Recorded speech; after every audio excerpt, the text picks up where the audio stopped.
So the new Hellboy reboot just came out, and I have some opinions on it. Hellboy 2019 is directed by Neil Marshall, who worked on some pretty good movies in the past like The Descent.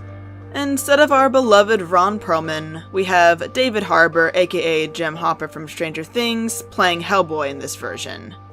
This movie overall was trash. The trash was inside of a dumpster, and that dumpster happened to be on fire. Let me explain by spoiling the movie.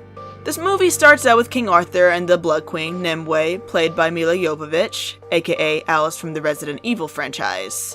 For those who aren't well versed in Arthurian lore, Nimue is one of many names for the Lady of the Lake, the gal who is famous for giving Arthur his sword, Excalibur. Nimue's coven of witches betray her after she's unleashed a nasty plague, and we see King Arthur cut Nimue into pieces with Excalibur. He stores her body parts in different boxes and tells his gang to hide her immortal remains all across England.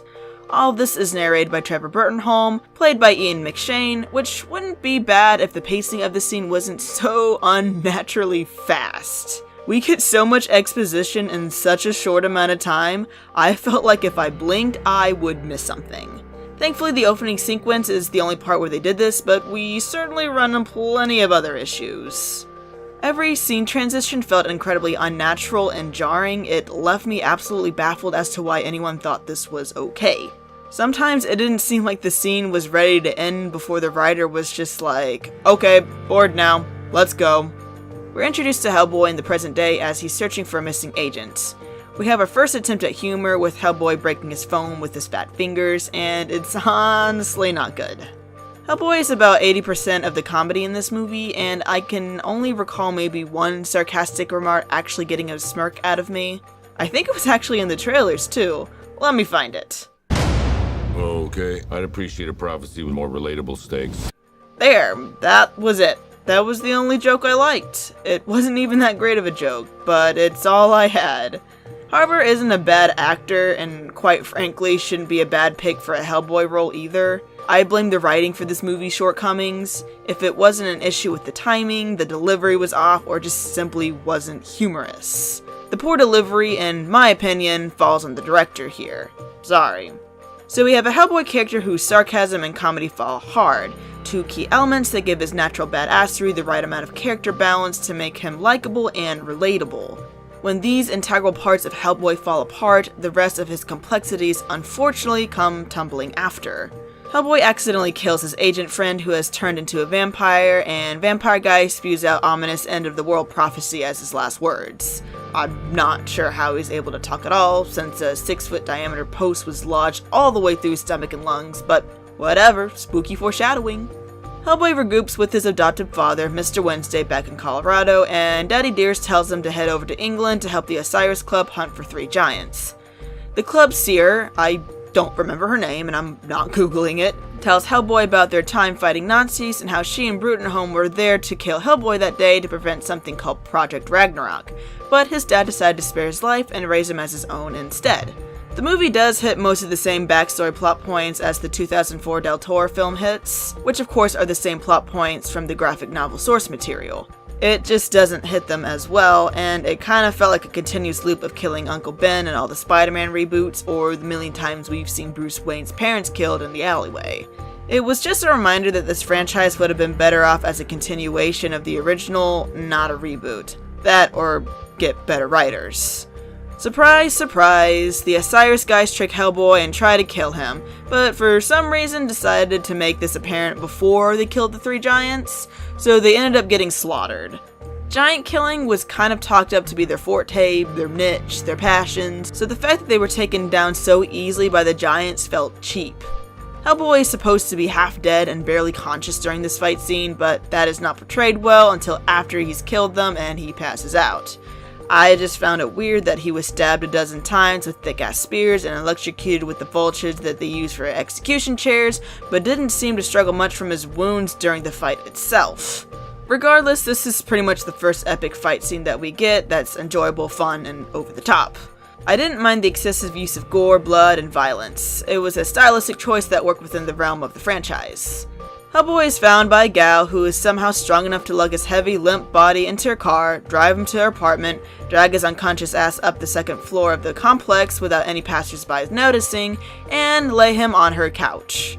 I had assumed that she might have just possessed extra strength, but there's a scene later on in the movie that highlights her physical weak capabilities when she's unable to keep up with Hellboy and another dude when running for their lives through a forest. She was exhausted, winded, and pleading for them to take a break, so how she moved Hellboy from point A to point B by herself will be a mystery to me. She also seemed to patch up all of his wounds without taking off his clothes. That, or she only took care of his chest and decided his back would be fine without any bandages or cleaning. A+. Her name is Alice, and the only reason I remember this is because they make a Looking Glass reference. She's a friend from Hellboy's past. He saved her as a baby from some fairies, and she gained Ex Machina powers because of it. She became a legit medium of sorts and can communicate with the dead. Her dead parents want her to kill Hellboy at some point, which is kinda weird since Hellboy never did anything wrong and literally saved their daughter who would be gone without him. And this is also just never brought up again, I guess because it was pointless.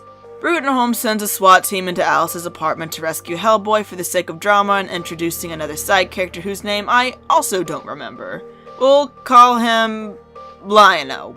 Lion-O has a lot of scars on his face and prejudice against monsters like Hellboy, so there's really no mystery behind where he got his scars, but I want to know why he's so serious.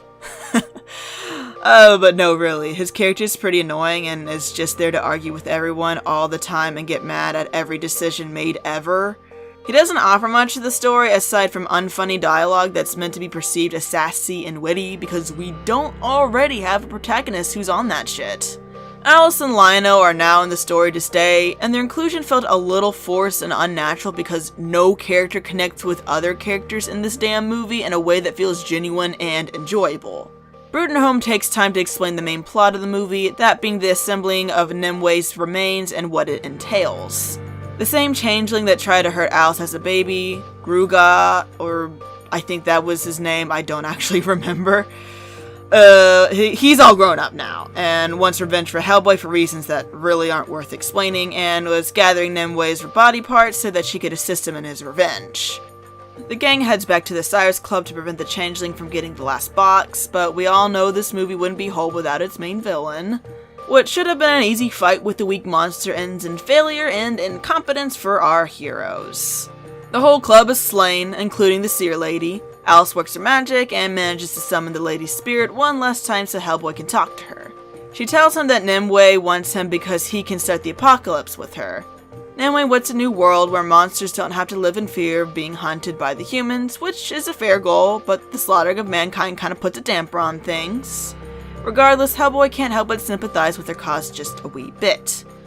Back at the headquarters in London, as Brutenholm is doing research on Nimue, we do eventually get a pretty good scene of dialogue between Hellboy and Brutenholm about why Brutenholm decided not to kill him as a kid, why he raised Hellboy in such an unorthodox way, and why their organization is trained to slaughter beasts like Hellboy instead of making friends. Hellboy's frustration with the situation and his dad feels real, and he makes some good points. It was honestly the only serious moment in the movie I actually liked, even if it was brief. This scene was supposed to be the peak of Hellboy's distaste for the man his father was revealed to be, which would have been fine if it wasn't the last real conversation anyone had with the man before he was sacrificed to the plot later.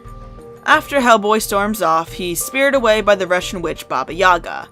This is probably the last scene I enjoyed in the movie before it gets boring, predictable, or lame.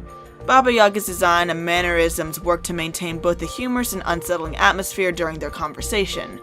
We learn that Baba Yaga and Hellboy have a history of not liking each other, but she makes a deal to help him find Nimue anyway in exchange for one of Hellboy's eyes. They seal the deal with a kiss, and Hellboy pulls the classic "you didn't specify time or date" stunt, keeps his eye, kicks Baba Yaga's ass, and leaves to tell his buddies the location of the enemies. Baba Yaga curses him, saying he'll watch somebody he loves die.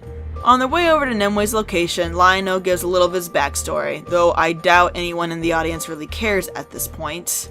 It turns out he was the only survivor of a werecat attack, which is where he got his scars. There was a scene earlier where we see Lion-O inject himself with something to calm his nerves when things got a little heated in battle, so anyone managing to pay attention to this movie now can rightfully assume Lion-O is also a werecat. Neat. Our heroes are too late because Nimue has already restored all of her power by cutting open a tree and draining her blood out of the trunk and into her cut open veins. I know that sentence doesn't make much sense, but it's not important, okay? Nimue starts reviving her dead coven members who were all buried like half a foot underground throughout the forest that Hellboy, Alice, and Lionel are running through, and we get a scene of them fighting zombie witches for a bit before they tell Hellboy to go on without them. If I remember right, I think Hellboy and his two friends are like the only people sent to deal with this very serious problem, which is kind of weird, especially since Alice isn't even a professional or a member of this monster hunting organization. Did they not have any other capable people available at the time to help out? Hellboy arrives at Nimue's tree, they have a little chat about teaming up, and Hellboy refuses.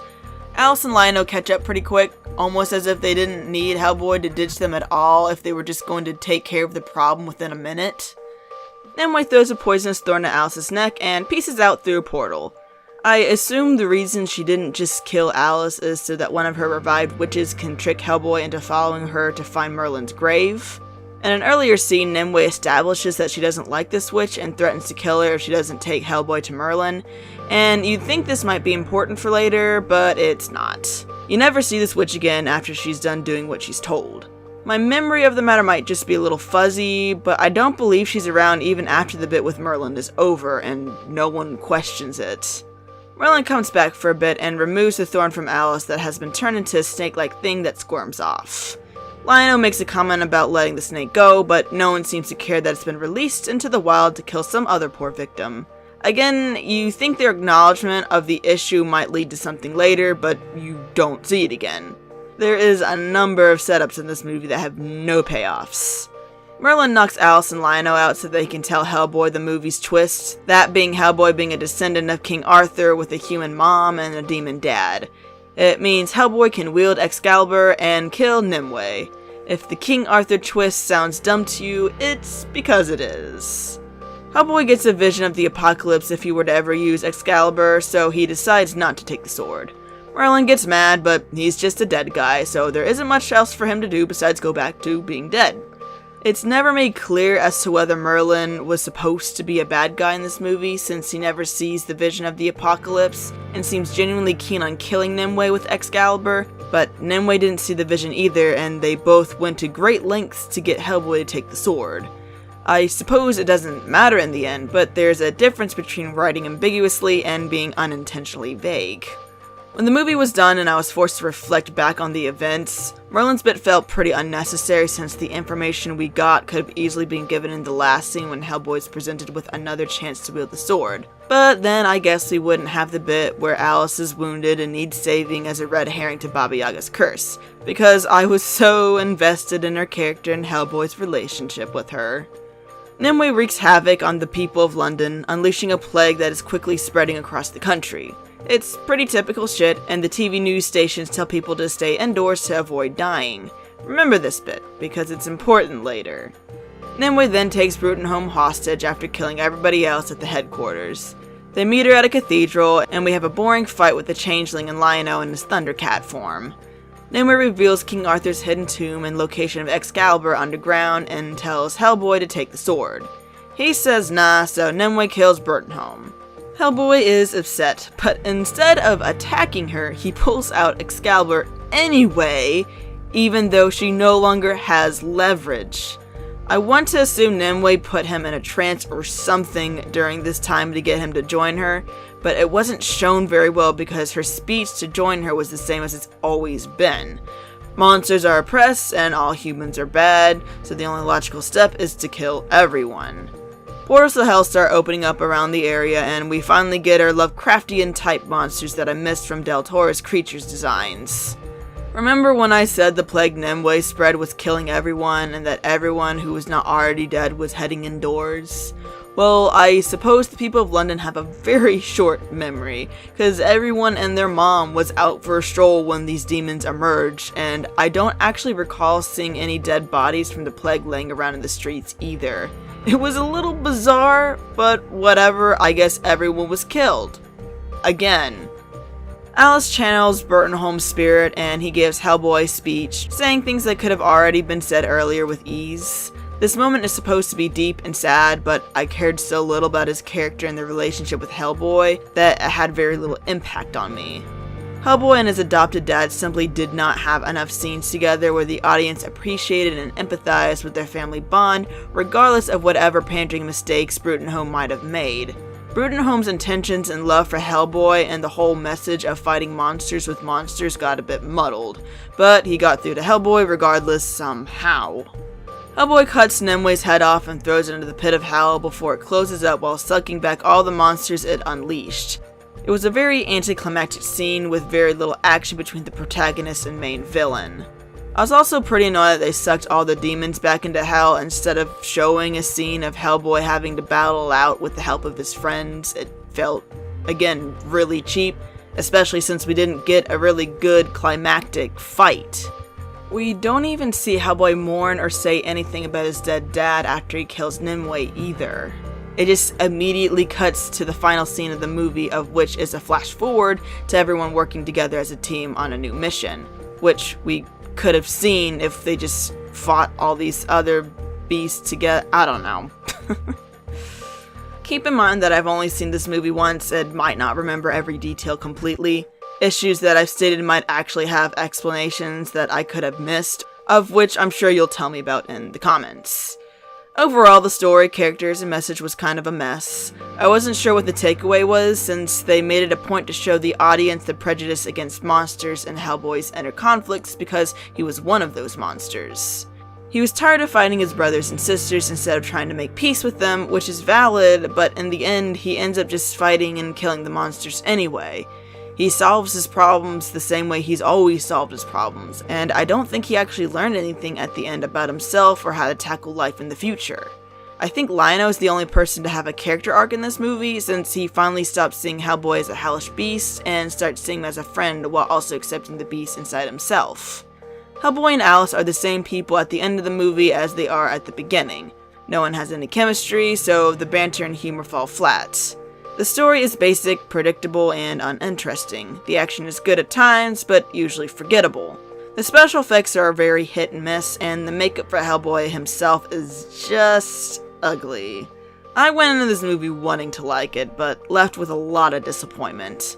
I can't call it a disaster, the worst thing I've ever seen, but I see tremendous wasted potential. 5.5 out of 10, would not see it again. Well guys, that's about all I got for you today. I know I skipped a lot of the details, but I didn't want this to turn to an hour-long video. If you like this review, let me know in the comments along with any other movie suggestions you want me to review. Don't forget to like and subscribe, and I'll see you next time on Ebony Clock Creations.